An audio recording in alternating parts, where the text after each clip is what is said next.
Halo teman-teman semua, selamat datang kembali di 12 harian mencari murid.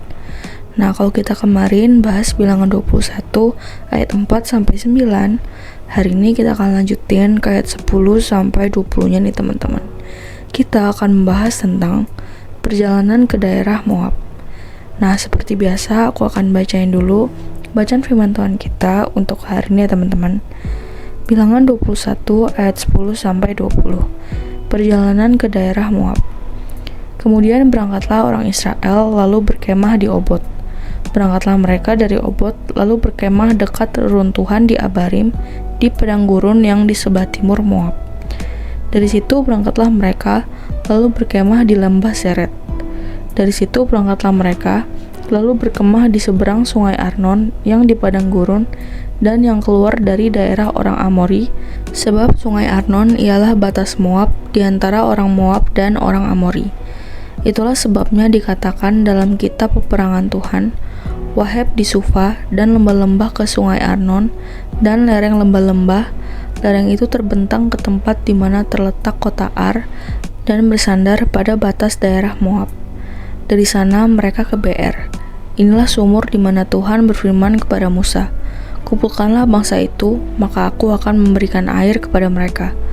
Pada waktu itu orang Israel menyanyikan nyanyian ini, "Berbual-buallah hai sumur, mari kita bernyanyi-nyanyi berbalas-balasan, karena sumur yang digali oleh raja-raja, yang dikorek oleh kaum bangsawan di antara bangsa itu, dengan tongkat-tongkat kerajaan, dengan tongkat-tongkat mereka.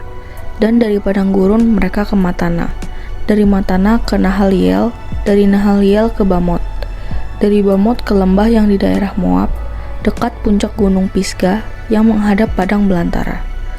Ya, jadi demikian teman-teman bacaan firman Tuhan kita untuk hari ini. Ayo sekarang kita langsung masuk ke renungannya ya guys. Nah guys, bayangin kamu lagi berada di padang gurun yang panas, debu berterbangan, gak ada air, dan gak tahu kapan sampai tujuan. Yang barusan kamu bayangin itu persis situasi bangsa Israel di bilangan 21. Setelah pengalaman pahit karena menolak rencana Tuhan dan dihukum lewat ular berbisa, mereka sekarang move on dan kembali berjalan mengikuti pimpinan Tuhan.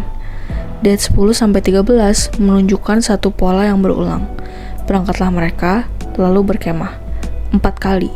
Kayak Tuhan mau bilang, "Aku yang memimpin setiap langkahmu, setiap gerak, setiap perkemahan, bukan tindakan impulsif." Mereka berjalan, berkemah, dan berangkat atas perintah Tuhan. Pola sederhana, tapi penting. Taat melangkah, percaya kepada Tuhan yang menuntun. Mereka mengelilingi Edom. Masih ingat kan ya alasannya? Yap, karena Raja Edom menolak mereka lewat. Tapi Tuhan tetap punya jalan lain, melewati sisi timur Moab. Mereka nggak tahu rute pastinya kayak gimana. Zaman itu belum ada GPS guys, tapi Tuhan tahu. Kadang Tuhan nggak ngasih maps-nya full, tapi dia selalu kasih arah lewat kehadirannya. Ayat 14-15 mengutip kitab peperangan Tuhan, semacam catatan sejarah atau puisi kemenangan umat Tuhan. Menariknya, teks ini cuma daftar nama tempat dan lembah tanpa kata kerja. Setiap nama tempat adalah tanda jejak kesetiaan Tuhan. Lalu ayat 16-19, Tuhan memberikan bonus, sebuah sumur di tempat bernama Beer. Tuhan berkata kepada Musa, "Kumpulkanlah bangsa itu, maka aku akan memberikan air kepada mereka."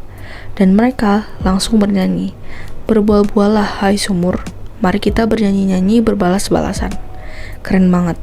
Di tengah padang tandus mereka menyanyi. Di tengah perjalanan yang belum selesai mereka memuji Tuhan. Di tengah lelah mereka bersyukur.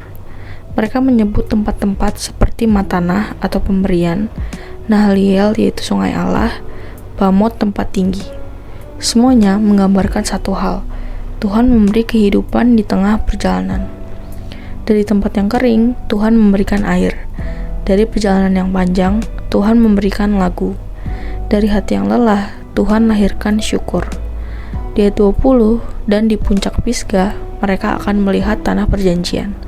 Tanda bahwa Tuhan sedang membawa mereka ke sesuatu yang lebih besar dari yang mereka bayangkan. Nah guys, Tuhan memberikan air di padang gurun, demikian Yesus sang air hidup. Di padang gurun dunia ini, hati kita sering kering, haus dan letih karena dosa dan pergumulan. Tapi Yesus berkata, "Barang siapa haus, baiklah ia datang kepadaku dan minum." Sama seperti Tuhan memberi air dari sumur di BR, Tuhan Yesus memberi air hidup dari salibnya, air anugerah yang memuaskan jiwa. Dan seperti bangsa Israel bernyanyi di tengah padang tandus, kita juga diajak bernyanyi di tengah perjuangan, karena Kristus sudah membuka jalan dari kematian menuju kehidupan.